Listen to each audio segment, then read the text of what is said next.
Hi കൊച്ചുമക്കളെ, ഇന്ന് നിങ്ങൾക്ക് പറഞ്ഞു തരാൻ പോകുന്ന കഥ ഒരു കുട്ടിയുടെയും അവൻ്റെ കഴുതയുടെയുമാണ്.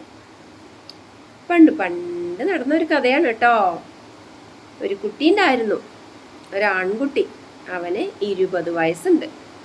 അവൻ എന്താണെന്നോ പണി, കഴുതപ്പുറത്ത് അവൻ ഉണ്ടാക്കിയ പച്ചക്കറിയെല്ലാം ഒരു ചാക്കിലാക്കി കെട്ടിവെക്കും. കഴുതയും അവനും കൂടെ ചന്തയ്ക്ക് പോകും. ചന്തയിൽ കൊണ്ടുപോയി പച്ചക്കറിയെല്ലാം വിറ്റ് സുഖമായി പൈസയും വാങ്ങി അവൻ തിരിച്ചു വരും. പച്ചക്കറി എന്ന് പറഞ്ഞാൽ കുറേ അധികമുണ്ട് കേട്ടോ. ഭയങ്കര ചുമടാണ്. പാവം കഴുത അത് മുതുകത്ത് കെട്ടി വലിച്ചങ്ങനെ നടക്കും.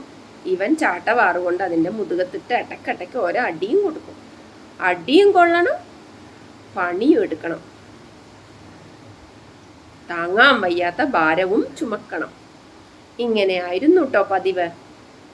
അങ്ങനെ ഒരു ദിവസം ഈ കഴുത ചുമടും താങ്ങി ഇങ്ങനെ പോണത് കണ്ടപ്പോൾ ഒരു കാക്ക സങ്കടം വന്നിട്ട് പറയും, എടാ കുട്ടി, ആ കഴുത ചുമക്കുന്ന 2 ചാക്കില്ലേ, അതിൽ ഒരു ചാക്ക് നിനക്ക് ചുമന്നുകൂടെ?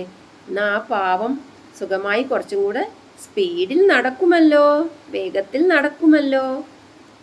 അപ്പം ഈ ചെക്കൻ കാലിലെടുത്ത് കാക്കയുടെ മണ്ടയ്ക്കിട്ടൊരു ഏറ് കൊടുത്തു. പോയിക്കോ ഇവിടുന്ന്, എന്നെ കൊണ്ടൊന്നും വയ്യ. ഈ കഴുതയ്ക്ക് ഞാൻ തിന്നാൻ കൊടുക്കുന്നുണ്ട് 3 നേരം, പണിയെടുക്കട്ടെ. 2 അടി പിന്നെയും കൊടുത്തു. പാവം കഴുത കരഞ്ഞ് കരഞ്ഞ് ഈ ചുമടും താങ്ങിപ്പോയി.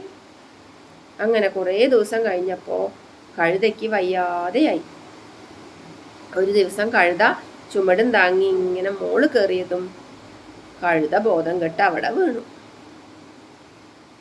ഇടവഴിയാണ് കേട്ടോ, ആരും സഹായിക്കാനും ഇല്ല. ഈ കുട്ടി എന്തു ചെയ്യും? രാത്രിയാവാൻ തുടങ്ങുന്നു. വീട്ടിലേക്ക് എത്തണ്ടേ? വെളിച്ചവുമില്ല. കഴുതയാണെങ്കിൽ എണീക്കുന്നുമില്ല. പിന്നെയും കഴുതക്കിട്ട് അടി കൊട്ടുക്കുന്നുണ്ട് ഈ കുട്ടി. പക്ഷെ കഴുത ബോധമില്ലാതെ തന്നെ കിടന്നു. അപ്പോൾ ആ കാക്ക വീണ്ടും വന്ന് പറഞ്ഞു, നിന്നോട് ഞാൻ അന്നേ പറഞ്ഞതല്ലേ പണി പങ്കിടണമെന്ന്. എന്നാൽ നിനക്ക് ഈ അവസ്ഥ വരുമായിരുന്നോ? എല്ലാ പണിയും ആ കഴുതയെ കൊണ്ട് ഒറ്റയ്ക്ക് ചെയ്യിച്ചിട്ടല്ലേ ഇങ്ങനൊരവസ്ഥ വന്നത്? കാക്ക പറഞ്ഞത് കാര്യമാണെന്ന് കുട്ടിക്ക് മനസ്സിലായി. അയ്യോ, ഞാനത് ചെയ്താൽ മതിയായിരുന്നു. പകുതി ഭാരം ഞാൻ ചുമന്നാൽ മതിയായിരുന്നു.